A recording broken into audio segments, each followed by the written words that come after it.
Greetings. I'm Russ Hatfield, along with my twin soul Kara, who's a high-dimensional member of Ashtar Command. This next lesson on coercion is channeled by Kiri through Mark Crocker and is called Coercion Throughout History. In this lesson, Kiri gives a long dissertation on the mindset needed to use coercion in a beneficial manner. She moves next to the morals of coercion and examples of coercion throughout history. She also explains how to avoid the God complex of coercion. You can follow our online transcript at the link below of our homepage, centerforascension.org. Please subscribe if you want at the end of this video to be alerted to future channeling sessions, editorials from Kara and myself, and lessons from the Center for Ascension. And now, coercion throughout history. Okay, my brief dissertation time. Everybody gets to dissertate tonight apart from Tia. Stop sticking your tongue out, hun. I'll bite it off. Okay. I didn't give a dissertation. No.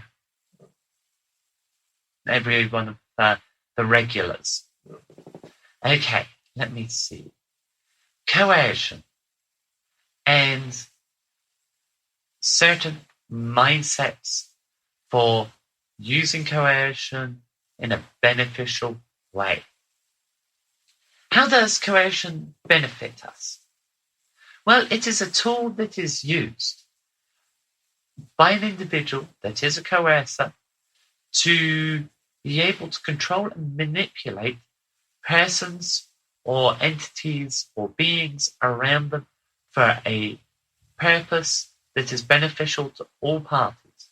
How do you decide what is beneficial for all parties? Well, this is more of a gut instinct. What feels good? What is right?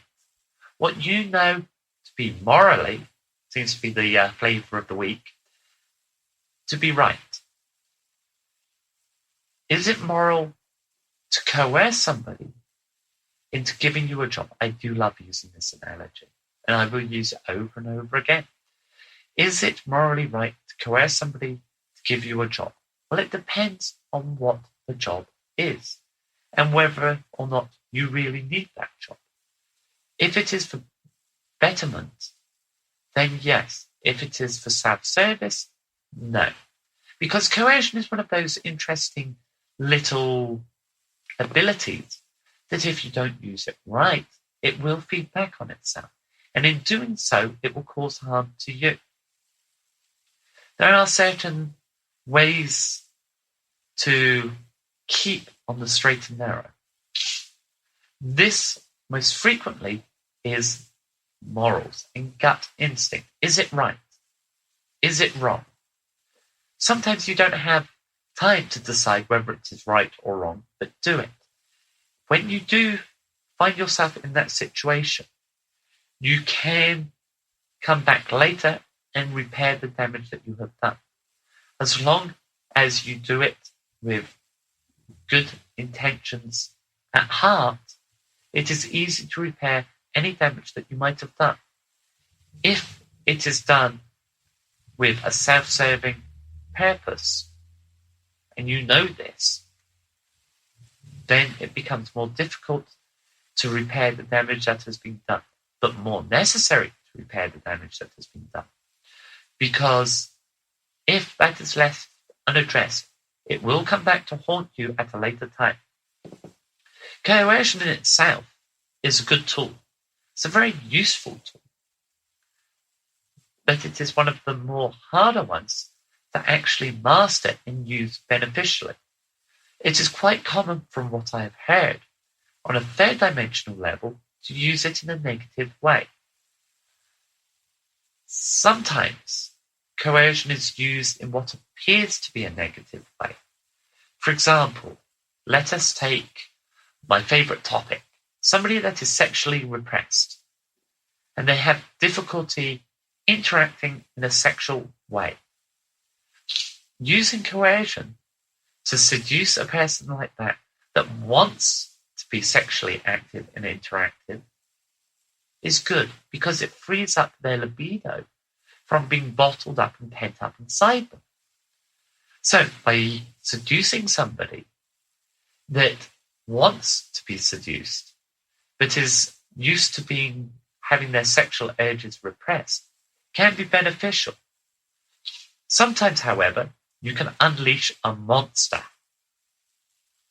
as has happened quite a few times in the history of the world. Somebody that becomes, after being coerced into becoming sexually active, that turns into a sexual monster, appetite-wise, has to be refocused and have that urge addressed, because it will destroy them. For example, Katrina the Great. She was seduced and became very sexually active. It ruled her life. Certainly, she was a great leader as a Tsarina. She could have been a lot better if she wasn't hopping in and out of beds half the time. Another example, I can't remember her name, but she became very sexually active, Greek mythology, and ended up being seduced by a bull and giving birth to the Minotaur. This is a myth, but it is also a way of looking at being overly sexually active. Now, when that situation occurs, the person that has opened up this individual to their sexual excesses needs to be the person that puts the proverbial cork back in the bottle. But do not turn the person back into a sexually repressed person. They must learn how to have a sexually normal life. But that, again, depends from the individual to individual. What is normal for me may not be normal for you. So, by using your coercion to help somebody in a sexually repressed state has to be done very carefully. And how you do this is little by little, bit by bit. Otherwise, as I pointed out, you will have a sexual monster on your hands. If you use it repeatedly and repeatedly and repeatedly to have an intimate reaction with the person that is sexually repressed, you will create the monster. You have to be able to do it as few times as possible for them to lead a normal life. Certainly coercing them to become sexually active to start off with is the only way that successfully works. But if you use it the next time and the next time and the next time, then you will create a monster. But if you don't use it on the second time and it happens and you make love with that person, it must be done differently than the first time. It must be either very hard and fast or very slow and tender. It has to be the opposite of the initial coercive action, so that they experience both sides of the coin. I suppose I could get myself a job as a sexual therapist on this. Don't you think so, Russ? I do. Of course you would go. You don't need to coercing on that. Do you have any questions then? Yes, this ties along kind of with what Cara was saying in regards to the fact that isn't being as a coercer subject to also that God complex? Yes. And beating that down, giving some, in our audience of hundreds of listeners, An example? an example of how to beat it down, how to not do it, how to get around it, or get out of it. I've never experienced. From what I've heard, it happens on the third dimension. Our educational system up here sets in certain rules that are think what you are doing. Think of the negative and the positive. Negative first. What can go wrong? What harm can you do? Then think of the positive and what good can come from coercion. So by having these simple structures, and sitting down in a learning environment and debating the negatives of coercing in itself drives home the point that you can have failures. And frequently you have failures in the early years learning how to use coercion.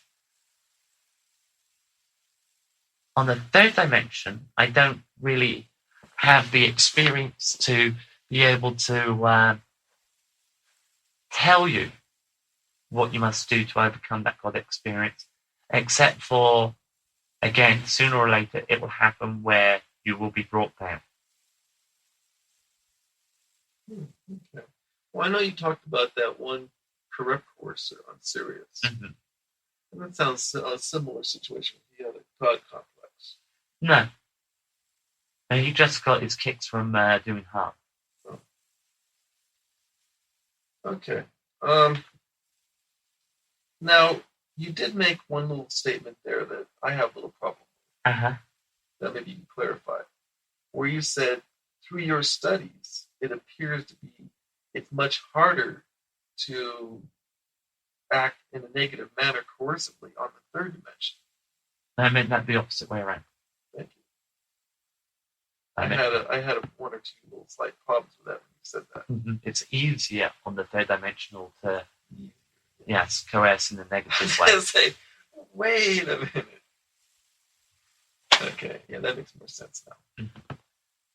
Okay, my time is up. Bye, Kiri. Bye.